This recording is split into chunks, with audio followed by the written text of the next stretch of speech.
Vaza Jato. Deltan Dallagnol cogitou ser candidato ao Senado. A discussão sobre a candidatura aparece em mensagens que o coordenador da Força Tarefa de Curitiba mandava para ele mesmo no Telegram. No chat que mantinha consigo mesmo, Deltan escreveu em 29 de janeiro de 2018.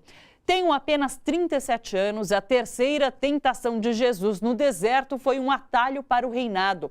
Apesar de 2022 ter renovação de só uma vaga e de ser de Álvaro Dias, se for para ser, será. Posso traçar plano focado em fazer mudanças e que pode acabar tendo como efeito manter essa porta aberta. Em outras mensagens, Deltan escreve para ele mesmo que seria facilmente eleito, porque teria apoio de todos os membros da Lava Jato. A candidatura também foi discutida com outros procuradores da Força Tarefa em 2016. Em 14 de dezembro, Vladimir Aras escreve num chat privado com Dallagnol: "Você tem que pensar no Senado."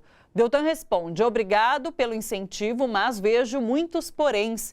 Aras argumenta: "Você se elege fácil e impede um dos nossos inimigos no Senado. Requião ou Gleice caem." Numa referência aos senadores Roberto Requião e Gleisi Hoffmann. Dallagnol insiste, não resolve o problema. Ajuda se o MPF lançar um candidato por estado. Seria totalmente diferente e daria trabalho, mas pode ser uma das estratégias para uma saída. No Paraná não precisaria ser eu, risos, risos, mas eu apoiaria fortemente essa rede de candidatos. Ou pensamos alguma saída maluca ou estamos ferrados. Ara sugere, você e Moro ou o Carlos. Bom, a reportagem completa com conteúdo de todas as mensagens você pode conferir no site do Intercept Brasil. 70% dos brasileiros desaprovam a indicação de Eduardo Bolsonaro à embaixada brasileira nos Estados Unidos. Pesquisa realizada pelo Datafolha e divulgada hoje mostra que a desaprovação ocorre em todos os recortes da pesquisa, por faixa de idade, escolaridade, faixa social, regiões do Brasil e até entre os próprios eleitores de Jair Bolsonaro. Todos reprovam a atitude do presidente em indicar o próprio filho para ser embaixador. A pergunta feita na pesquisa foi a seguinte: Bolsonaro está agindo bem ou mal em indicar o seu filho Eduardo para a embaixada dos Estados Unidos? No recorte por religião, por exemplo, 95% dos ateus consideram que ele está agindo mal. 80% dos espíritas são contra a indicação. Entre os evangélicos, 61% desaprovam a atitude do presidente. Entre os que elegeram Jair Bolsonaro, 53% responderam que o presidente agiu mal ao indicar o filho. Hoje, na saída do Alvorada, Bolsonaro zombou dos resultados da pesquisa. Vamos ver. Como é que é? Datafolha? Pelo Datafolha eu não sou presidente. Pode vir, pessoal. Vamos ver. Eu acredito mais em mula sem cabeça, saci pererei, papanão do que Datafolha. Não, o Haddad já... Outra pergunta, não tem mais graça falar Datafolha aqui. Datafolha não, data fake. Outra pergunta. Também nessa entrevista, Bolsonaro defendeu a ditadura de Pinochet no Chile e atacou o pai de Michelle Bachelet, ex-presidenta do país e hoje alta comissária da ONU para Direitos Humanos. Bachelet denunciou em Genebra que o Brasil está perdendo espaço democrático e tem uma polícia altamente letal. Vamos ver. A senhora Michelle Bachelet, a única coisa que tem em comum com ela é minha esposa, que tem o mesmo nome. Fora isso, meus pesos a Michelle Bachelet. Elas perderam a briga na agenda ambiental, igual o Macron quis fazer com a nossa soberania aqui. Ela agora vai na agenda de direitos humanos. Está acusando que eu não estou punindo policiais, está matando muita gente no Brasil. Essa é a acusação dela. Ela está defendendo direitos humanos de vagabundos. E ela diz mais ainda, ela critica, dizendo que o Brasil está perdendo seu espaço democrático. Senhora Michelle Bachelet, se não fosse o pessoal do Pinochet derrotar a esquerda em 73, entre ele e seu pai, hoje o Chile seria uma Cuba. Eu acho que não preciso falar mais nada para ela. Parece que quando tem gente que não tem o que fazer, como a senhora Michelle Bachelet, vai lá para a cadeira de direitos humanos da ONU. Passa bem, dona Michelle? Quem comenta as notícias hoje é o jornalista Fernando Brito, do blog Tijolaço. Oi, Fernando! Tudo bem, Thalita? Tudo bom, Não é difícil comentar, não é difícil comentar, porque notícia extraordinária e exótica sempre tem nesse governo. Mas é triste ver o nosso país reduzido a esse espetáculo. Vamos rir, pessoal! KKKKKK. Parece que tem um sujeito ali na porta do botequim que já tomou algumas a mais, entendeu? E que dirige o país com essa irresponsabilidade. No caso, chegando ao ponto de ficar com uma coisa mais própria de saída de colégio. Xingar a mãe, xingar o pai do outro. Quem passar daqui xingou a mãe do outro. A Bachelet foi 2 vezes presidente do Chile. Ela não é uma pessoa desqualificada, tanto que a população chilena 2 vezes deu a ela o comando do país. O pai do Michelle Bachelet, a quem ele se refere, era simplesmente um brigadeiro da Força Aérea Chilena. Foi preso em 73 por discordar do golpe militar, foi levado à prisão e morreu na prisão, como revelou um laudo feito posteriormente, agora nos anos 2000, de reflexos da tortura que recebeu na prisão militar. Então, calma, né? Essa coisa de se defender politicamente. Michelle Bachelet fez uma crítica política. Disse que o espaço democrático no Brasil estava se reduzindo, que tinha preocupação com os assassinatos acontecendo no Brasil. Ela não fez uma crítica pessoal ao Bolsonaro. Ela não xingou o Bolsonaro de coisa alguma. Ela não xingou a família, a mulher, enfim, parentes do Bolsonaro. Ela fez uma crítica política. Se ela está errada, sustente o Bolsonaro. Mas não passar para esse tipo de expediente, de xingar a mãe. E pior, há 20 dias, de como ele promete, está presente na cerimônia de abertura das atividades da ONU, Assembleia Geral, que o Brasil preside desde os tempos de Oswaldo Aranha. É uma tradição do nosso país. Então o nosso país vai chegar lá, não pense que a ONU vai deixar passar isso em branco. O nosso país vai chegar lá estigmatizado, o nosso país vai chegar lá discriminado, o nosso país vai chegar na condição de pária internacional. Já vinha por essa questão das queimadas na Amazônia e agora se agrava por essa grosseria inominável e defesa do regime de Pinochet. Pelo amor de Deus, né? Está passando de todos os limites. E a maior vergonha é ver o país colocado, né, por gente que se dizia, né, extremamente austera, extremamente respeitosa dos ritos e das instituições, dando suporte a esse tipo de coisa.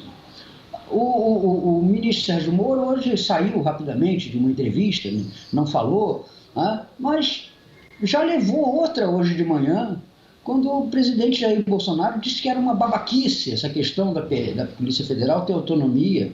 Né? Eu até de manhã escrevi dizendo, realmente, de fato, não se pode deixar de reconhecer, né, que foram babacas, porque elegeram um presidente com o qual pretendiam ter todo o poder e não tem mais todo o poder que tinham com governos que aparelharam, no sentido material, a Polícia Federal, que aumentaram seu contingente, que deram liberdade de investigação, que qualificaram tecnicamente os seus quadros. Estão voltando a ser polícia de roça. O prefeito, o coronel, escolhe quem é que vai ser o delegado ali da cidade. E o delegado tem que fechar os olhinhos para as falcatruas do coronel, do prefeito. É isso que se quer? Um superintendente da Polícia Federal no Rio de Janeiro que não se meta com as milícias que habitavam o gabinete do Flávio Bolsonaro? É isso? É um chefe da aduana no porto de Itaguaí que não enxergue o tráfico de armas que se dá naquele local, que chegou inclusive a levar no ano passado o Exército Brasileiro a fazer uma operação naquele porto, durante a intervenção militar na segurança pública do Rio de Janeiro, à procura de armas escondidas em contêineres. Quer dizer, é justamente nesses lugares que se quer trocar as pessoas. Olha, é inacreditável o que está acontecendo. O Fernando, parece um pouco até uma estratégia de Bolsonaro fazer esses ataques pessoais para desviar um pouco o foco das críticas. Foi assim com o presidente da OAB no passado, agora foi com Macron, agora com Michelle Bachelet. De certa forma, parece que ele abafa um pouco a denúncia inicial e cria um factoide em cima do que ele diz. Mas é tudo tão absurdo, de fato. E você acha que a ONU deve responder a tudo isso que Bolsonaro disse sobre Michelle Bachelet? Vai responder fazendo o que Bolsonaro não faz, né? Vai responder indiretamente, diplomaticamente. Quem eu acho que vai responder diretamente é o presidente do Chile, Sebastião Pinheira, que é muito próximo politicamente ao Bolsonaro, mas não quer se ver metido nessa questão de Pinochet, porque sabe que, ao contrário do que acontece aqui, no Chile, o período ditatorial é amplamente repudiado pela população. Mas eu acho que nessa questão dos factoides, da cortina de fumaça, etc., eu acho que é um pouco diferente. Né? Eu acho que Bolsonaro ele é um pouco fruto de um espírito animal que se despertou na sociedade. A própria Folha hoje tem um número de 12% de absolutos incondicionais de presidente, né, que apoiam qualquer coisa que ele diga, por mais absurda que seja. Eu acho que esse número é até maior, né, porque a Folha foi muito severa ali naquele corte. Esse é o problema. Na própria Folha tem um artigo do Bruno Bogossian dizendo com muita inteligência que o Bolsonaro está deslocando o campo da disputa política para a direita. A frase dele hoje, mais uma frase grosseira, chamando o governador João Dória de ejaculação precoce, ela é outra indicação de que ele está preocupado hoje, né, em fechar os espaços da direita. E o próprio Dória parece que concorda com isso, porque na hora de responder, em lugar de atacar a grosseria, a estupidez, os atos do Bolsonaro, etc. e tal, atacou o próprio Lula, que não tem nada a ver com essa história, né, e que foi comparado a Bolsonaro porque teria, em algum momento, criticado o João Dória. Olha, é nítido que está se disputando esse naco irracional, né, que infelizmente se tornou muito grande no nosso país, e que nos proporciona espetáculos dantescos. Eu tenho o hábito de ler as sessões de comentários dos grandes jornais, etc., e aferir um pouquinho o que acontece por ali. É impressionante o espancamento daquele menino no supermercado ontem, recebendo aplausos, recebendo elogios. Eu brinquei agora, inclusive, num post no Tijolaço, dizendo que nós estamos vivendo a realidade daquela música que o Eduardo Seck tornou famosa, mas que é do Léo Jaime, do troque seu cachorro por uma criança pobre. O cachorrinho espancado no Carrefour teve muito mais solidariedade do que esse menino surrado ontem no mercado aí em São Paulo. Eu reclamo, inclusive, da falta de interesse da imprensa em apurar as responsabilidades. A empresa de segurança que prestava serviço àquele mercado pertence a um coronel da PM.